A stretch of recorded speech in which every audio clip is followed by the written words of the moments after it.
2022 has been an incredible year for games, from blockbusters to indies. There is something for everybody, and as this year draws to a close, I would like to share my favorite games of this year from an animation standpoint, so the best animated games of this year from my standpoint, because there's been quite a few, so I'd like to share with you guys. Let's get to it.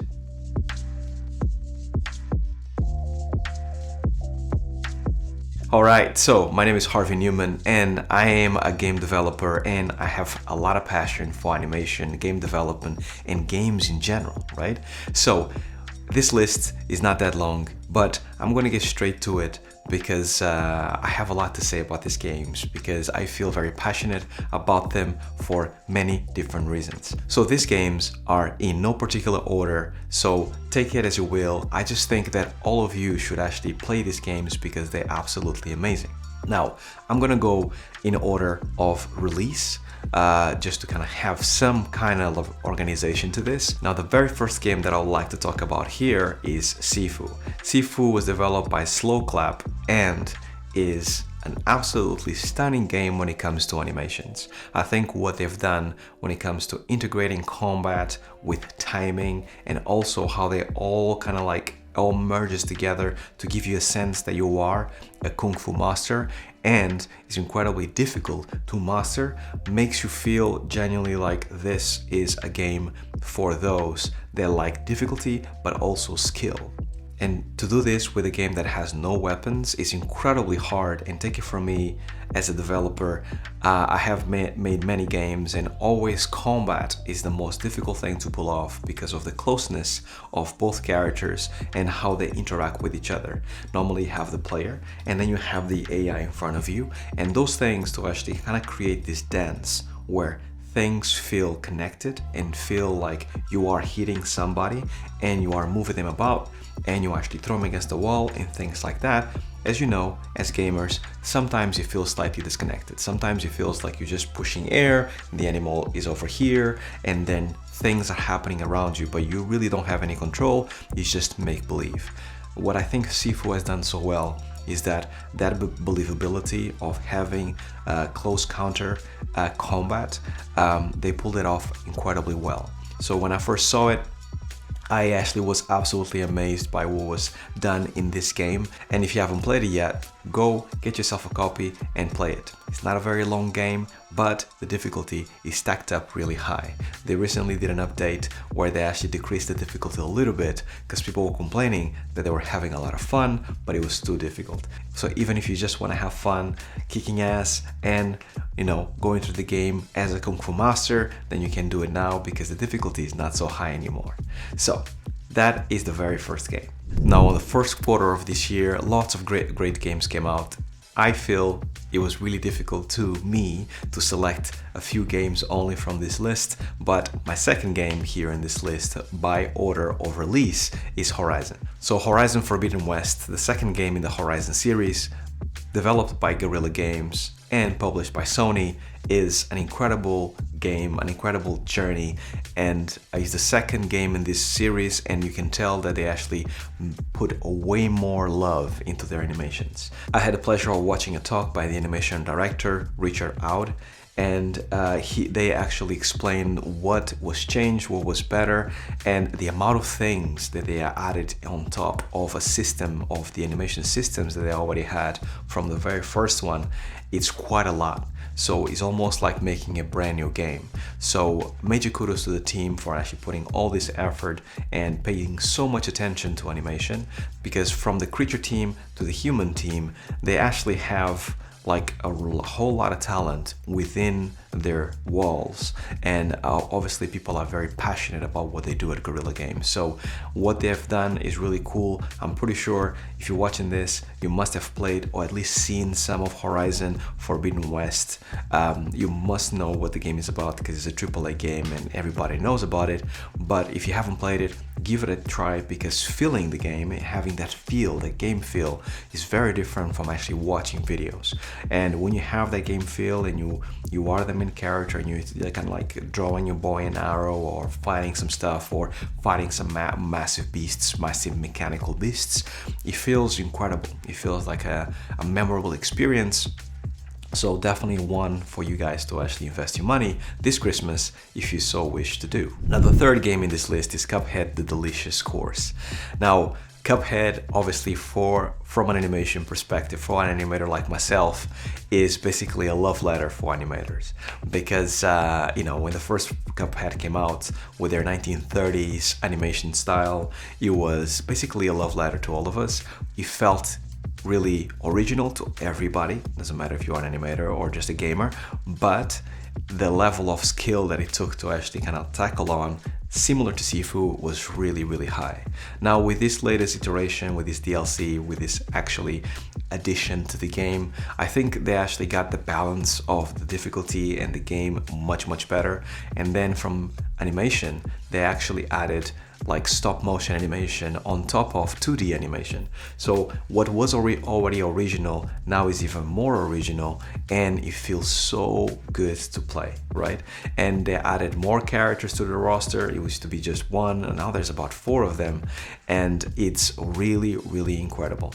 I'm always very surprised with the enemies, how they actually kind of like make this incredibly creative bosses and enemies, and how that world is so unique and so well built that feels like genuine, to the point that now Netflix has now a TV show or an animated show that is based off the Cuphead series, right? So Cuphead was developed by Studio MDHR. Shout out to everybody at MDHR because you guys are absolutely killing it, and I hope to see the next Cuphead iteration and play it because I cannot have enough of that game.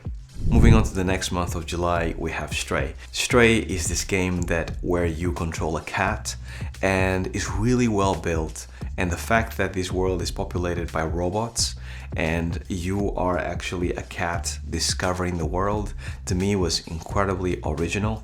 The fact that the camera is lower to the ground and you follow the cat, and how the procedural systems of the game allowed you to really feel like a cat when you go over cans or any object and you're trying to walk around it, they fall off. Things of that nature, the details in that game, are the things that actually made me feel very much impressed and enjoyable of an experience as I played it with my daughter, right? Really, really cool game. Highly advise you guys go and check it out. It's a very small story. It's easy to actually kind of complete in a very small amount of time. But I think originality is the thing that you take the most from that game. The fact that you haven't really seen a game from that perspective while kind of like taking control of a cat and seeing the world from a cat's perspective genuinely, right?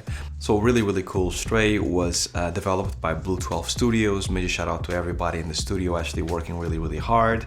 And as I mentioned before, it was released in July. Now, a few months later, October now, we actually got Bayonetta 3.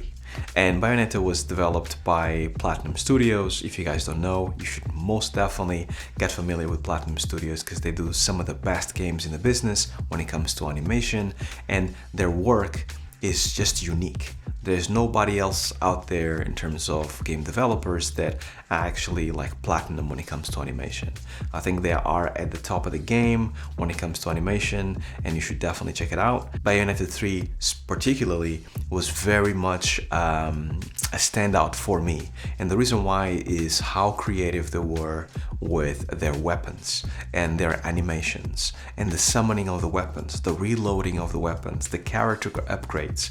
All of it had animation infused things into it, right?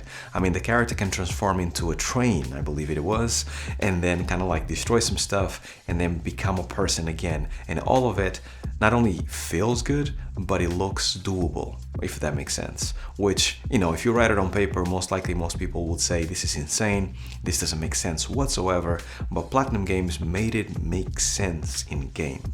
And that is an achievement by itself, and I really enjoy Bayonetta, so go and check it out, because I really feel like it's definitely a game about feel. When you're talking about game feel, Bayonetta is definitely a game that you have that game feel, and it feels a very particular way, which is very much a Platinum game kind of way. So definitely check it out. Now, a month later, we had the very last game that I really enjoyed this year, which was Sommerville when it comes to animation. Sommerville was released in November, so basically just a few weeks ago from me doing this video, and it was made by a UK studio called Jumpship.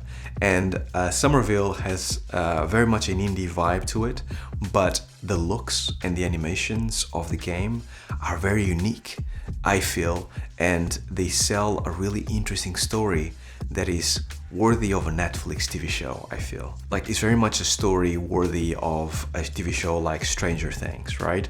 A little bit of space, a little bit of reality without spoiling it too much, and mystery, right? You feel like you need to go through the game to discover what's going on. And that is the thing that actually kind of like sucked me in and made me kind of progress to the game and made me want to know more about what the developer has done or intended with his journey for the character. But through it all, one of the things that stood out to me the most was the animation work and also the craft they had with the art direction. The art director in this game is absolutely top-notch, in the fact that he added so much of his flavor and so much of his detail to this game is astounding, and I think more AAA developers should pay attention to smaller games like, Sommerville, because there's definitely something to be said about the craft of making a game with passion and adding the details to a level that actually just feels polished no matter where you look at the game. So Sommerville is a game that you guys should definitely check out. I know that I am recommending it to everybody that listens to me, and it's the last game that I've played, so for me it's the one that I'm most hype about, because obviously the other ones already been gone for a while. But that is basically my list for you guys when it comes to, I think, the best animated games of this year. However, I have a feeling that you guys have a completely different list than mine, or you guys have additions to the list. Maybe I forgot to add something that was absolutely obvious. So drop a comment down below and let me know which ones are your favorite animated games of this year and why, right? I would love to know it, because maybe, just maybe, there might be a game out there that I haven't played that when I play it, I'm going to be absolutely mind blown, and I'm looking forward to that day, because discovering new things is always a good thing. So those are my favorite animated games of 2022. There is obviously other games out there that deserve mentions, such as God of War, Ragnarok, and much, much more. But give these a play if you haven't so far. They might surprise you and they might just become your game of the year for this year. Now, if you're still with me and you enjoyed this video, then thank you. Also, don't forget to subscribe, like, and give a comment. But most importantly, if you are somebody that is interested in game development, either by curiosity or you like to become a game developer in the future, then most definitely check out this video that I've made previously about what it takes to actually be a game developer, to actually get into games, because I think there's more and more of us that really feel not only like playing games, but also want to actually make it a day job. And I pride myself in sharing that knowledge with all of you to hopefully make that journey a bit easier. And that's all I had for you guys. Check out my Patreons right here, the people that have been supporting me every month in and month out. Go to my Patreon if you'd like to know more.